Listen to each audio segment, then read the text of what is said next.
Natural star Nani, director Srikanth Odela combination లో వస్తున్న the paradise సినిమాపై అంచనాలు భారీగా ఉన్నాయండి. దసరా వంటి సెన్సేషనల్ హిట్ తర్వాత వస్తున్న ఈ చిత్రం 1980ల నాటి సికింద్రాబాద్ నేపథ్యంలో సాగే ఒక రా అండ్ రస్టిక్ యాక్షన్ డ్రామాగా రూపొందుతోంది. ప్రజెంట్ ఈ సినిమా షూటింగ్ హైదరాబాద్ లో శరవేగంగా జరుగుతోంది. ఇందులో నాని జడల్ అనే మాస్ క్యారెక్టర్ లో కనిపించనున్నారు. కయాదు లోహర్ హీరోయిన్ గా నటిస్తుండగా కలెక్షన్ కింగ్ మోహన్ బాబు కూడా ఒక కీలక పాత్రలో మెరవబోతున్నారు.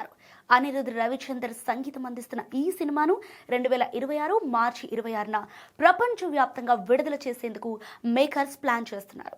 సోనాలి కులకర్ణి, రాఘవ్ జియల్ వంటి ప్రతిభావంతులైన నటీనటులు కూడా ఇందులో భాగం కావడంతో పాటు తాజాగా ఈ సినిమాకు సంబంధించి ఒక ఇంట్రెస్టింగ్ అప్డేట్ సోషల్ మీడియాలో చక్కర్లు కొడుతోంది. ఏంటంటే ఈ చిత్రంలో సీనియర్ నటుడు తనికెళ్ల భరణి ఒక పవర్ఫుల్ నెగటివ్ పాత్రలో కనిపించబోతున్నారని సమాచారం. ఇక కెరీర్ మొదట్లో విలన్ గా మెప్పించిన ఆయన చాలా కాలం తర్వాత మళ్ళీ అటువంటి పదునైన పాత్రను పోషిస్తుండటం విశేషమనే చెప్పాలి. ఆయన పాత్ర సినిమాకే హైలైట్ గా నిలుస్తోందని, నానితో ఆయన తలపడే సన్నివేశాలు ప్రేక్షకులను ఆశ్చర్యానికి గురి చేస్తాయని చిత్ర యూనిట్ భావిస్తోంది. ఇంకా మరిన్ని వివరాలైతే తెలియాల్సి ఉంది.